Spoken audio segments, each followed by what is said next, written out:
The Attorney General of the US says that someone who attacked a Tesla dealership is now facing 20 years in prison. We have someone in jail right now from one of the dealerships. They threw a Molotov cocktail through a dealership. They're looking at up to 20 years in prison. So if you're going to touch a Tesla, go to a dealership, do anything, you better watch out because we're coming after you. Wow. And Well, if you're funding this, we're coming after you. We're going to find out who you are. So a lot of these ridiculous things against Tesla are just going to start ending soon. I'm definitely very happy about this news that these people are going to be prosecuted to the full extent of the law. I don't mind protests if they are peaceful, but firing gunshots at Tesla showrooms, torching Teslas and then throwing Molotov cocktails, absolutely unacceptable. But justice is now coming for these people. We also got a lot of other important Tesla stock news. For example, here, Tesla China reportedly plans to launch lower priced Model Y. There's a Chinese local media outlet 36KR, and we are finding out that Tesla is planning to launch 2 new versions of the Model Y and the Model 3. And pay attention to how they actually worded this. Tesla's Chinese team has led the development of a new model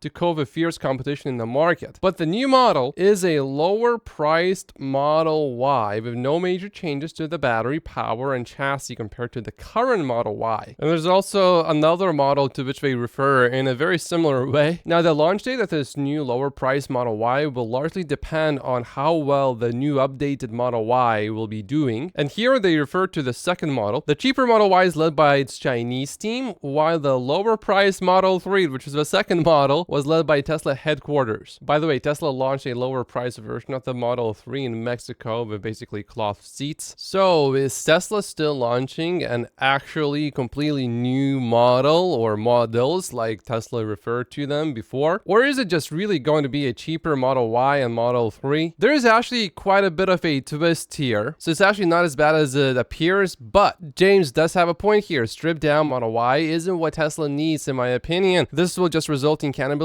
of higher priced trims and less profit with only marginal increases in volume. The cheapest Model 3s and Model Ys are incredibly good deals if you're buying a new vehicle. And then James takes a jab at Tesla for not advertising, I guess. He says, if only people knew. And I certainly agree with Gary Black here. If true Tesla investors would view this as negatives and stripped down Model 3s and Model Ys would simply cannibalize the more expensive variants. But a cheaper, smaller model would expand Tesla's total addressable market, he believes, and I agree with that. But I would disagree with this statement here that there's no benefit at all. If you make the best vehicle cheaper, more affordable, I think it does favor Tesla at least a little bit. It makes it harder for competitors to compete against Tesla because the best-selling vehicle in the world would get even cheaper.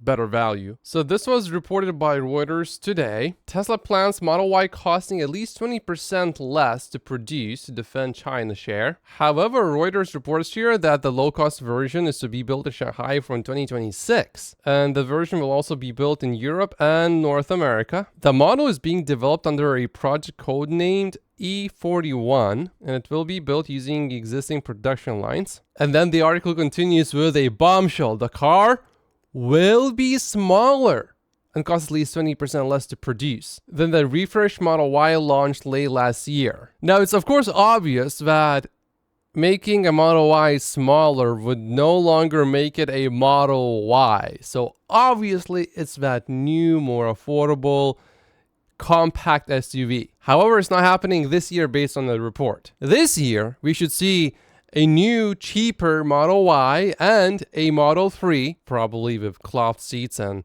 a few other more luxurious features taken away. Probably no heated seats, no ventilated seats, of course, no screen in the back, probably. Maybe the sound system is not going to be as good, but the new, more affordable model is definitely coming. It's just not this year. And now Jim Cramer is out there making some big predictions here. We are going off charts with Larry Williams, a legendary technician. He's been the best in the business since before I could drive, he says. Tonight, he's calling the bottom in Tesla stock. It may be ready to rally, and furiously. Jim Cramer suggests that Tesla stock is going to hit $500 per share this year. Now, he said this on Wednesday. Yesterday, the markets were down and Tesla stock was down together with the market. However, today, Tesla stock is up, but Jim Cramer is becoming a believer in FSD. Now, I personally consider technical analysis as stock astrology, so I'm not putting a lot of weight on this, but this technical analyst, Larry Williams, is predicting the bottom and that the stock is undervalued. And as far as his track record, he does have a track record of predicting the COVID bottom. But technical analysts also make a lot of wrong predictions, so I wouldn't take this to the bank. In the meantime, Dan Ives says that Tesla will start making cars in India once it's successful in the market. He says, I continue to think India is going to be one of those central areas that Musk and Tesla are going to build at over the coming years. I personally think it's really just a matter of time before eventually Tesla builds something in India, but it could be a long time. Looking at India's market, the vehicles are pretty cheap, so it would only really make sense for Tesla to build there when it has a much more affordable model. I'm not even that sure that the new, more affordable model is going to be affordable enough for India. It would probably be the model after that that's more affordable and smaller. That would be a great fit for India. It's a pretty sizable market for autos in terms of volume, but not really in revenue because everything there is cheap. Also, Tesla does need to build out its supercharging infrastructure and service center infrastructure. However, Tesla is getting a few showrooms in India, and it's probably just going to start in a few select cities, expanding slowly over time. And I do have to say that Tesla has done a pretty good job at keeping news about that actually more affordable model pretty confidential. Only just now we got a more concrete leak in terms of when this new vehicle is coming out. But even in the leak, Reuters called it a more affordable Model Y, but it's smaller, so obviously it's not a new, more affordable Model Y. But this is great for us because if all of a sudden this whole thing leaks and customers of Tesla find out that there is definitely going to be a more affordable model in 2026, then some people are not going to buy a Model 3 or a Model Y right now and choose to wait. So in that sense, I think Tesla has handled all of this pretty well. However, the thing that matters the most for Tesla is definitely making FSD safer than human driving. That's a number one priority. And driving my Tesla around for hours and hours and hours and hours without any disengagements, I am happy with the progress that Tesla is making. Now, interestingly, the former Waymo CEO on Tesla's Robotaxi launch said this: there are many ways to fake a Robotaxi service. Oh, you mean if you don't give access to your customers in terms of you make a vehicle and you sell it to customers and then people can just turn on this FSD Robotaxi software in their own vehicle without anyone seeing, and you can take it anywhere. You mean there are ways to fake that? Or do you mean there are ways to fake the Robotaxi service if you only launch it in predetermined cities in certain locations with LiDAR like Waymo did, where no one that's a regular person like me can just go to Waymo or Alphabet, owner of Google, and just buy one of these vehicles to try for myself? I would love to take a Waymo here in Vancouver City and drive it around and compare it to my Tesla. Oh, but that's not possible. And just to be very, very, very clear, when Tesla launches its Robotaxi in Austin, if my vehicle that I can drive here in Vancouver or any Tesla somewhere else in the US that I can actually drive myself, but then I just turn on FSD, if performance is not going to improve significantly, how bullish is that going to be? Not that bullish for me. But if the Robotaxi service launches in Austin and then I sit in my car and it gets even better, right now I can drive for hours and hours without disengagements, but if that gets even better, then I will be extremely bullish. Now, this guy was a longtime CEO of Waymo until 2021 and auto industry veteran, and he explained why Tesla Cybertruck won't work in a new interview and went as far as suggesting that Tesla might fake its upcoming Robotaxi launch in Austin. Oh, by the way, this guy sits on the board of Rivian and Daimler Truck, so he's a direct competitor to Tesla, so we have to be careful with how we interpret what he says. Obviously, he's going to have a negative opinion largely, or at least there's definitely an incentive for him to have that. He says, if a company were serious about building a safe Robotaxi business, then Robotaxi wouldn't look anything like this prototype. A serious Robotaxi would demonstrate the primacy of safety. The Cybertruck is obviously safe. Tesla is known for its safety. It literally means the safest cars ever tested. Anyway, he continues, the manufacturer would place sensors in optimal positions on the roof as well as the sides and corners of the vehicle. These sensors would also have cleaning and drying function, compressed air nozzles, and so on. A serious robotaxi also wouldn't have a low slung coupe body design. This design makes it difficult for people to easily get in and out. Not everyone will be able to use these robotaxi vehicles comfortably. Speaking about the sensor placement, how come is my Tesla able to drive me around for hours and hours without disengagements? In the long term, sure, Tesla may update the sensor placement a little bit here and there, but I doubt there is a fundamental problem with the camera placement of the robotaxi. And then wipers and stuff like that to keep the cameras clean. We know that Tesla is definitely working on a comprehensive camera cleaning solution. Right now, it's just going to be a first attempt at robotaxis. So you will probably only really want to drive in almost perfect conditions when there's no rain and it's clear. So for now, I don't consider it a major problem if Tesla doesn't have all of these added yet. The robotaxi also is still somewhat of a prototype, but even regardless of all of that, currently I can drive for hours without disengagements here in Vancouver when it's raining. There are also water repellent sprays you can spray on the cameras, which sort of largely solves the rain issue, but that will not help with snow or if your camera just gets flat out dirty because maybe you go through a dirt road and it's raining badly and there's just a lot of dirt from the dirt road that just gets stuck on your vehicle. But these are sort of like edge cases. If you just drive around the city, you're not really going to have these huge problems. And Tesla Cybercab does look really cool. I mean, when I see a Waymo robotaxi, I never once had a thought, oh my God, this is so sexy and so beautiful. I want to get in this car. I want to be seen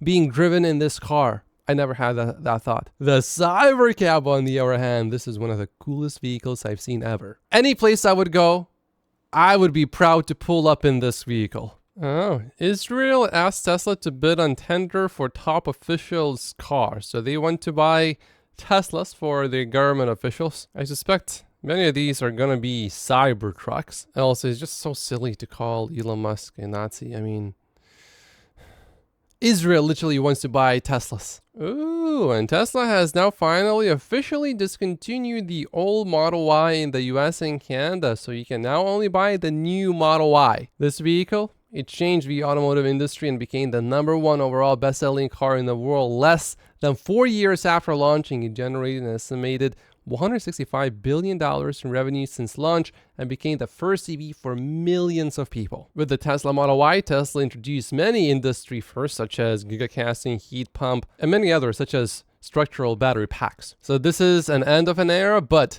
a new, more exciting, more interesting era is about to begin. This vehicle has been the most important vehicle that Tesla has made. The next most important vehicle, I believe, is going to be the Cybercab. Oh, and check this out. This is a Chinese blogger, and he compared FSD with domestic competing systems, claiming Tesla is at least a generation ahead. This is comparing Huawei, Xpeng, Neo, and Li Auto. And he says the conclusion is actually clear, so there's no doubt in his mind. And check this out. He says that the biggest issue that these domestic companies have is over-reliance on LiDAR. These systems are also overly constrained by rigid programming. And these other systems, as a result, are mostly reliable on highways, but in low-speed urban areas, drivers must stay fully alert to use them safely. And check this out. This guy has now driven 400 miles on his Tesla Hardware 3 Model 3 with the latest FSD version, and he has had only one intervention. And this is not just highway driving, this is a mix of highway and complex city driving.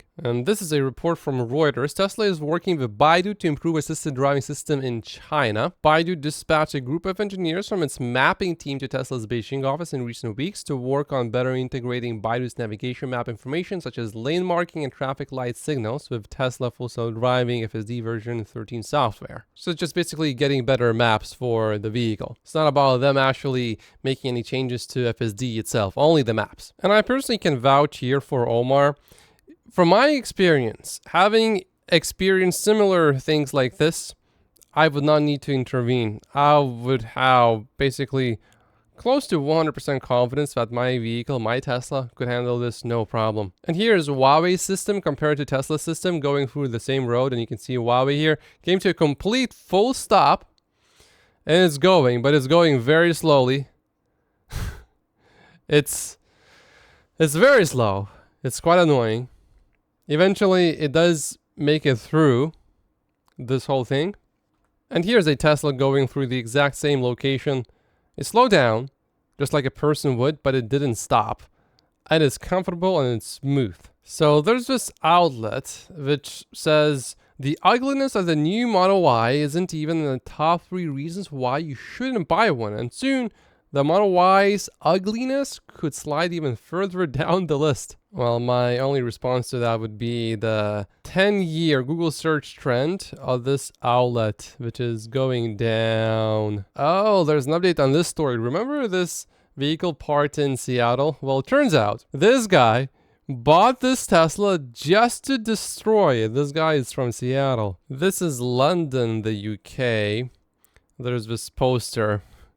There, wow. I wonder who's paying for this. And here are 2 protesters who I believe are pouring liquid latex on this Tesla bot. Luckily, their faces are clearly visible. Anyway, here's some good news. Tesla has just secured this new $290 million Megapack contract to build 4 80 megawatt battery energy storage facilities in Utah. So there's this website where you can bet money based on what you think is going to happen. And based on how people are betting, there's a 46% chance that Optimus is on sale before 2027. Oh, and finally, the red Model S is now delivered to the White House. So he actually did it. And this is Ted Cruz, who is a senator in the US. And he says that this is maybe the coolest thing he has ever seen. And this Tesla will be used by Trump's staff. Oh, Wells Fargo cut their Tesla stock price target. Their price target before was 135 for the next 12 months. They just changed it to 130 if they cut it by $5. This is because he cut his delivery estimates. So he's saying sell Tesla stock, and I'm wondering just how credible is this analyst?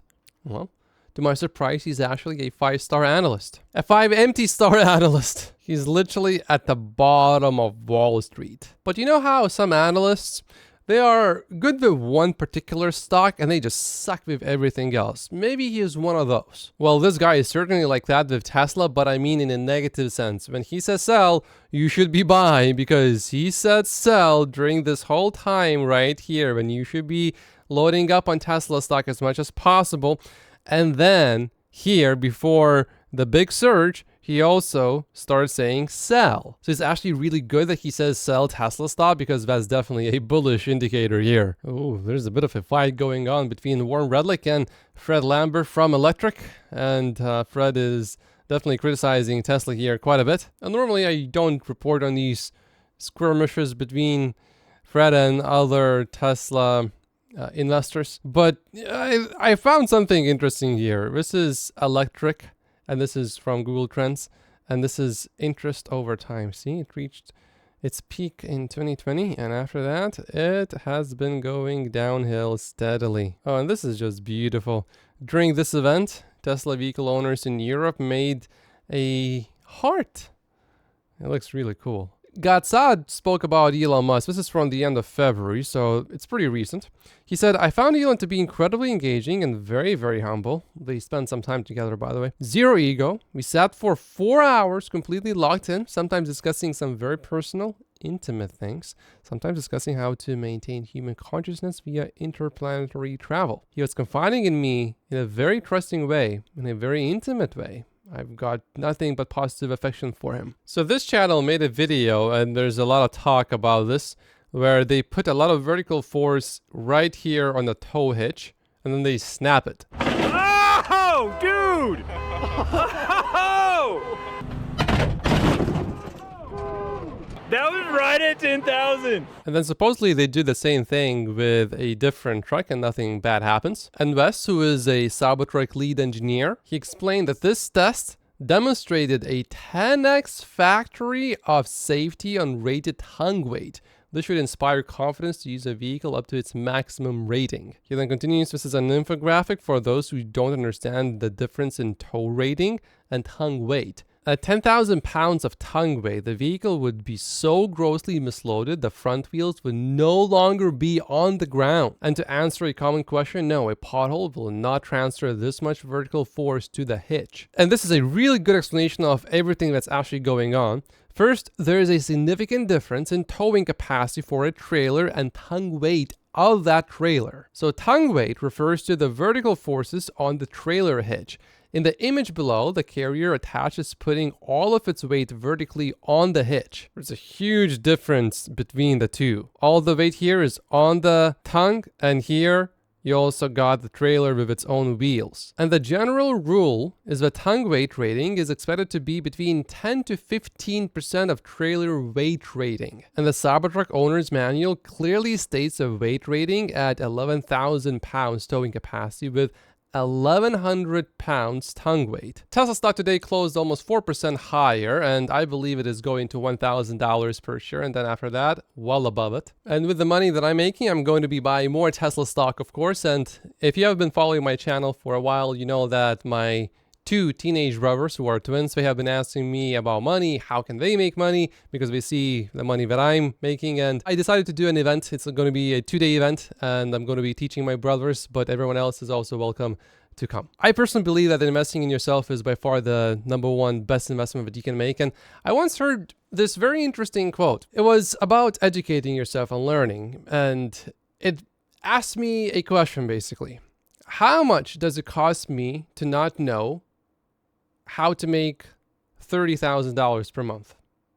You basically subtract how much money you're making, and that's how much it's costing you per month. That quite struck me, and after that, I've been relentless when it comes to learning and acquiring new skills. And all of the things that I learned actually led me to eventually invest in Tesla stock in early 2019, which is when I became a Tesla stock investor. So for those of you who are interested, click on the link down below, and I'll see you there. In the meantime, I will buy more Tesla stock, and I will see you back with the video on Monday.